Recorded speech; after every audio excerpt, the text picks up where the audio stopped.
Creatine is a compound formed naturally in the human body that is primarily involved in energy production in our muscles and brain. It's also naturally formed in the bodies of many animals we eat, and so when we eat their muscles, we can also take in some creatine through our diet. It was named after Creus, the Greek word for meat, in which it was first isolated.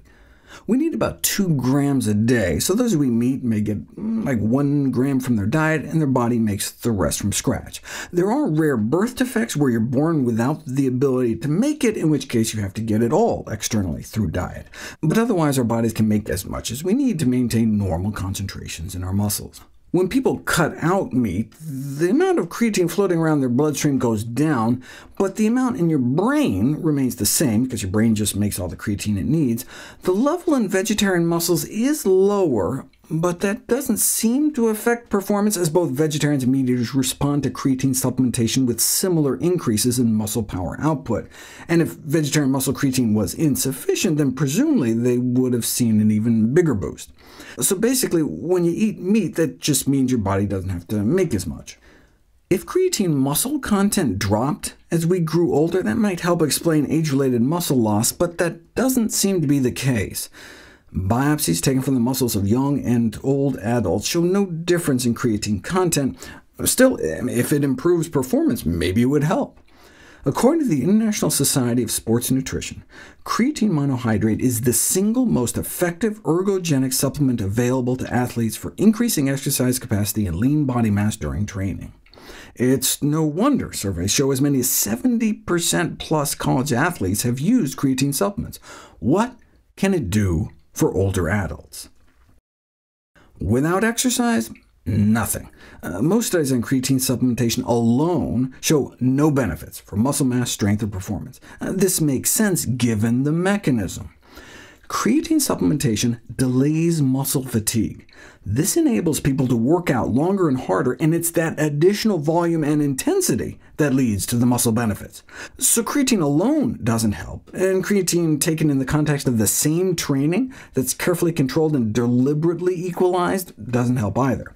But let people exercise as much as they can, and most studies on creatine supplementation for the prevention and treatment of sarkopenii, meaning age-related muscle loss, show augmented lean mass, as it does in young adults.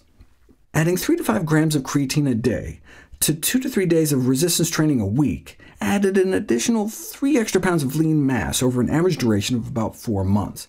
Now, some of that lean mass may be water weight, not muscle. Creatine causes water retention that can show up as lean mass, but compared to placebo, creatine combined with resistance exercise increases muscle strength as well.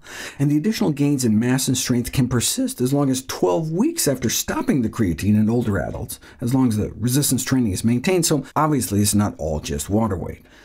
A reason I never advocated for creatine supplementation in older adults for muscle preservation was because systematic reviews up through 2017 concluded that adding creatine to training shows mixed results for muscle mass and strength, and it did not appear to translate to improved functioning.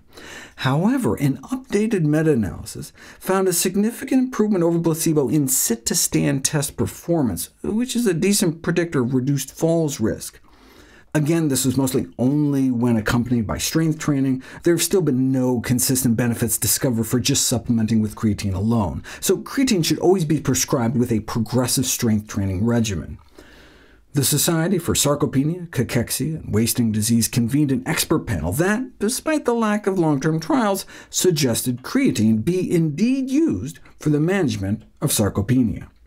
The recommended dose to achieve muscle saturation is 3 grams a day. Within a month at that slow, steady rate, you achieve the same muscle levels as loading with 120 grams over a period of a week. Note, though, it takes at least 12 weeks of creatine-supplemented resistance training to see a significant additive effect. Recent evidence suggests taking it after exercise might be slightly preferable to before, but this has yet to be verified. Are there any side effects? We'll find out next.